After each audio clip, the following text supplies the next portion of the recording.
Тағам өнімдерінің сапасы және қауіпсіздігі пәні бойынша 14-ші дәріс ветеринарлық препараттармен ластану. Дәрістің мақсаты ветеринарлық препараттармен ластану туралы игеру. Бірінші сұрақ гормон термині. Екінші сұрақ ағзаға әсер етуі бойынша жоғары жануарлардың гормондарын. Ветеринарлық препараттар дегеніміз не? Соған бірінші көз жүгіртсек, яғни бұл жануарлар мен құстардың ауруларын емдеу, алдын алу, немесе олардың денсаулығын жақсарту үшін қолданылатын дәрілік заттар мен басқа да өнімдер. Олар дәрі-дәрмектер, биологиялық өнімдер, витаминдер, минералды қоспалар және түрлі медициналық құралдар болуы мүмкін. Ветеринарлық препараттың қолданылуы жануарлардың денсаулығына, өнімділігіне және жалпы жағдайына тікелей әсер етеді. Ветеринарлық препараттардың түрлері.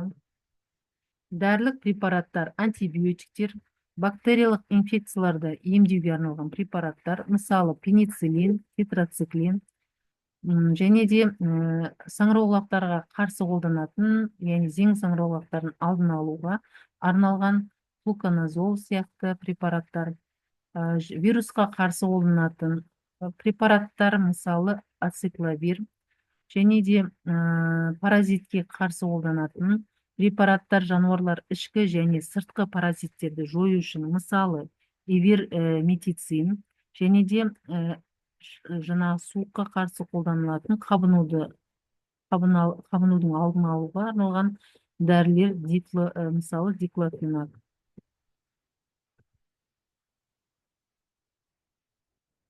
Вакциналар мен иммунобиологиялық препараттар. Вакциналар жануарларды жұқпалы ауруларға қарсы қорғау үшін қолданылатын препараттар, мысалы туберкулезге қарсы, ауыз жұтқыншақ ауруларына қарсы вакциналар, иммуноглобулиндер, иммунитетті қалыптастыру үшін қолданылатын дәрілер. Витаминдер мен минералды қоспалар. Витаминдер жануарлардың денсаулығын сақтау үшін қажетті заттар, мысалы В1, В12 витаминдері. Минералды қоспалар, кальций, фосфор, магний сияқты микроэлементтер. Ветеринарлық препараттардың қолданылуы.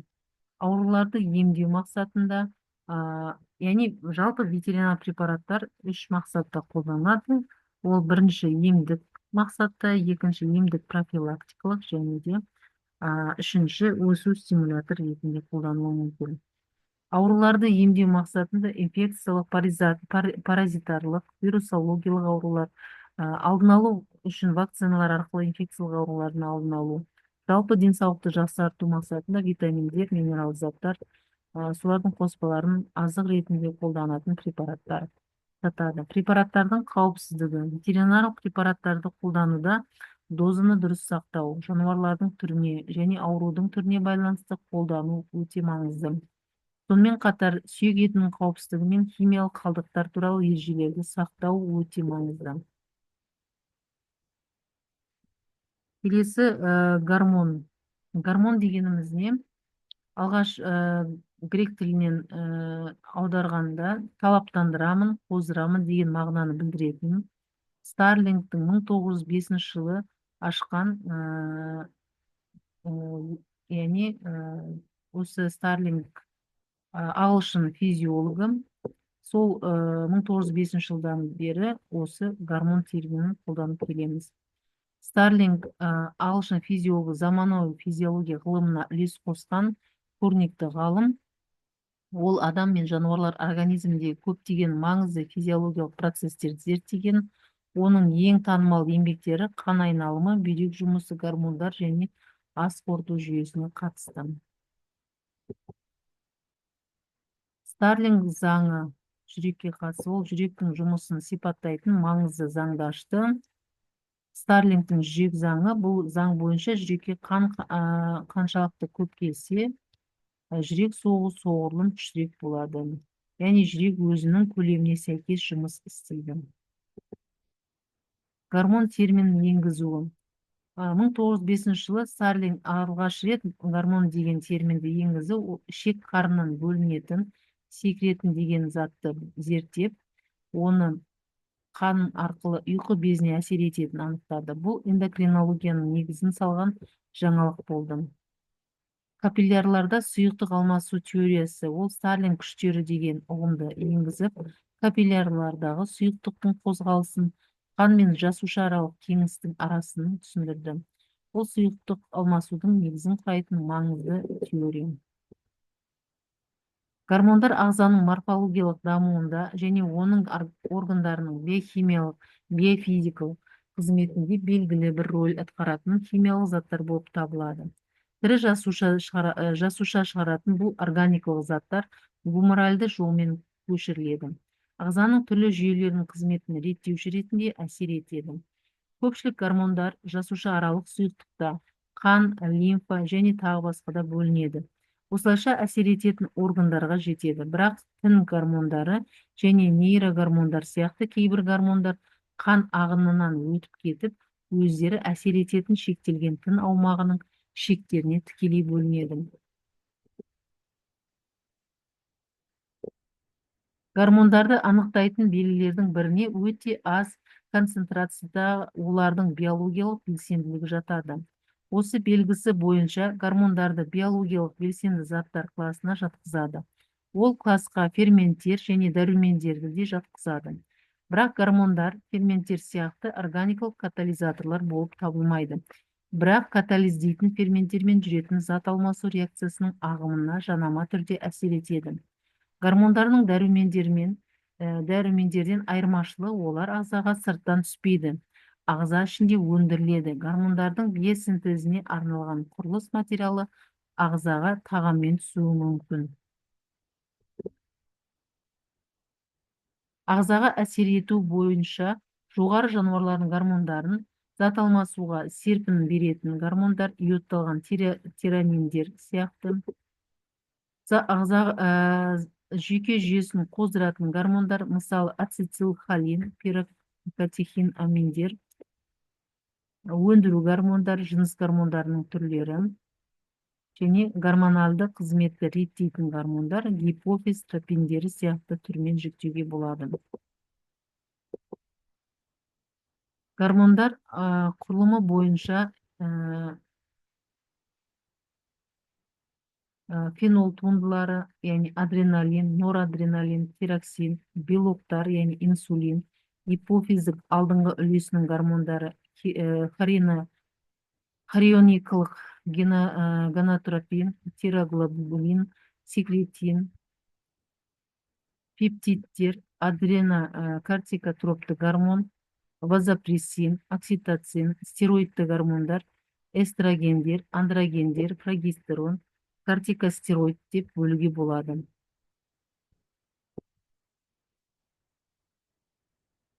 Адам ағзасында гормондардың артық болуына байланысты заң бақылау тәртібін бекітіп, олардың қолданылуын шектейді.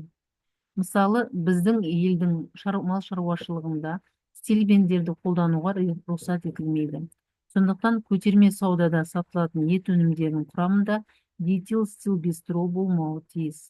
Эстрадиол және тестостерон мөлшері өнімде 0,5 және 0,15 миллиграммнан аспауы тиіс. Шикізат түріне байланысты өсім стимуляторлары, стероидтар мен бета-блокаторлардың максималды мөлшері келесі мәндерден аспауы керек. Мысалы, зиранол 0,102, 0,0 дексаметазон 0,5, ренбалон 0,102, каразолол 0,105, карбадокс 0,105 миллиграммнан аспау керек.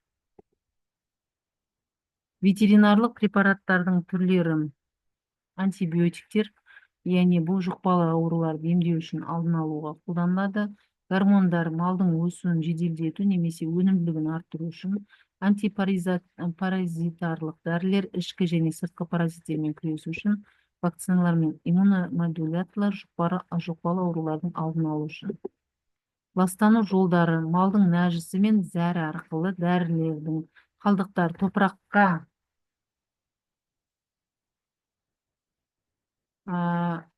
және су көздеріне түседі.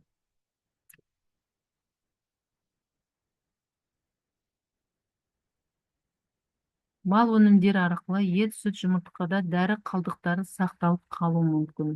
Қалдықтарды дұрыс утилдемеу, қолданылмаған дәрілерді немесе бос қаптамаларды дұрыс жоймау.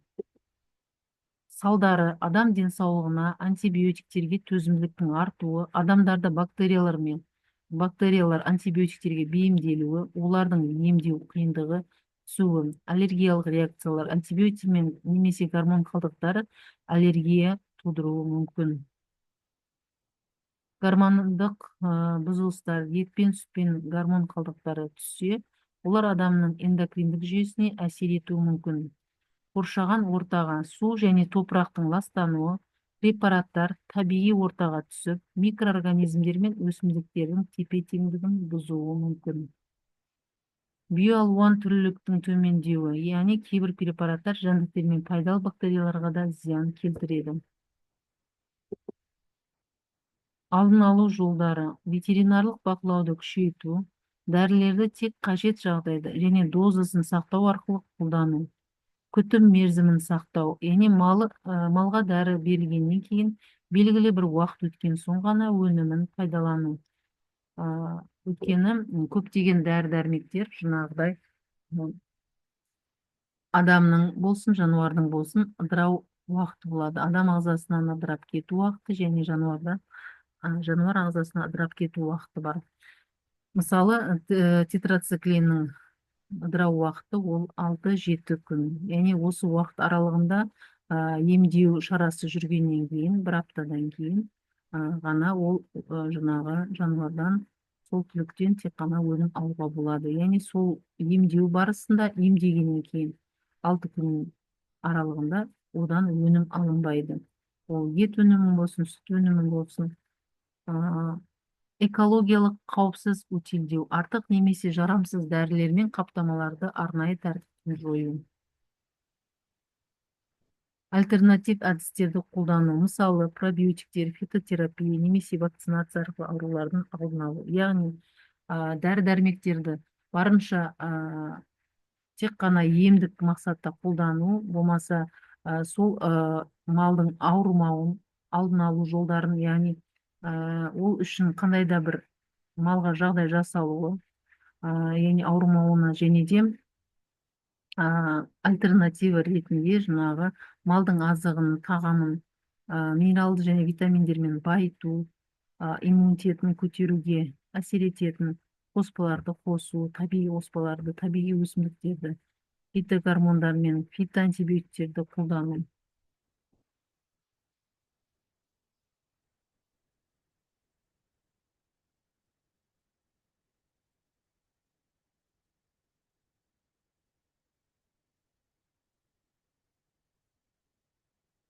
Тақырыпты қорытындылайтын болсақ, ветеринарлық препараттардың 50-ші жылдан бастап 50-ші жылға дейін ветеринарлық препараттар, яғни антибиотиктер мен гормондардың ашылуы көптеген аурулардың алдын алуына әсер етті, адамдардың ауруларына, көп эпидемияның алдын алды. Бірақ та сонымен қатар сол антибиотиктер пайда болғаннан кейін ол антибиотиктердің жаңағы жануарларға да, жануарлар ауруларына да тексеру басталады. Яғни 50-ші жылдан бастап жаппай барлық ауыл шаруашылық, мал шаруашылығы осы антибиотиктер мен гормондарды қолдана бастайды. Антибиотиктер мен гормондарды пайдаланғаннан кейін олар жануарда оң нәтиже бергеннен кейін және де ауруын емдеп қана қоймай, сонымен қатар малдың тез масса жинауына әсер еткеннен кейін оны жаңа бақылаусыз қолдана бастайды. Яғни оның дозасын, оның уақытын ешқандай қадағаламай, мақсатына сай қолданбай, жаппай қолдана бастайды. Соның әсерінен көп мөлшерде тағамда ол гормондар мен антибиотиктер қалдықтары анықталып, ол адамның ағзасына кері әсерлерін анықтала бастайды. Енді көптеген рак ауруларын байланыстырады, көптеген адамдардың аллергиялық ауруларын, оның канцерогендігі, тератогендігі анықталған гормондарға байланысты зерттеулер пайда болады. Мысалы, ДЭС деген гормонның рак ауруымен байланысын зерттеп дәлелдегеннен кейін оны өндірістен және сатылымнан алып тастайды. Жалпы антибиотиктердің пайда болу тарихын алатын болсақ, антибиотиктерді алғаш рет жаңағы Флеминг деген ғалым кездейсоқ өзінің зертханасында анықтайды. Яғни өзінің зертханасында патогенді микроорганизмдерді зерттеп өсіреді. Сол зерттеген патогенді микроорганизмдерді біршама уақытқа қалдырғаннан кейін зертханасын ретке келтіруге келген кезде сол Петри аяқшасына өскен патогенді микроорганизмдердің қастарында жаңағы зең саңырауқұлақтарын байқайды. Сол зең саңырауқұлақтар өскен жерлерде патогенді микроорганизмдердің өспегенін анықтайды және де соны зерттей бастайды. Зерттей келе жаңағы өскен зең саңырауқұлақ пенициллин болады. Пенициллиннің жаңағы патогенді микроорганизмдерді тежейтін әсері бар екенін дәлелдейді. Одан кейін оның зерттеуі көптеген мақалада жарияланғаннан кейін оның жұмысымен көптеген ғалымдар қызығушылық танытып оған ұсыныс тастайды. Яғни сол пенициллинді зерттеп одан адам ауруын тежейтін, емдейтін қандай да препаратты ойлап табу. Сөйтіп жаңа микробиолог, физиолог, түрлі ғылым саласындағы мамандар бас қосып, осы пенициллиннің адам ағзасында токсиндік әсері болмайтындай етіп таза күйінде зертхана жағдайында бөліп алады және де алғашқы пенициллиндерді жаңағы адамдардың түрлі ауруларына қолданады.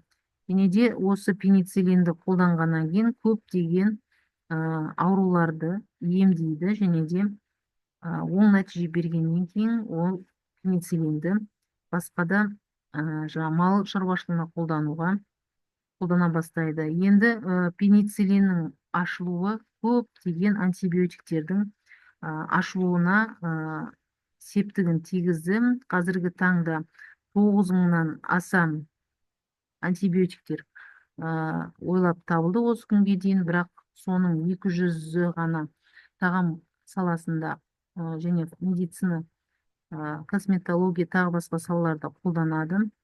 Қазіргі таңда жаңағы дүниежүзілік денсаулық сақтау ұйымы болсын, басқа да жаңағы экологияға байланысты ұйымдар бар.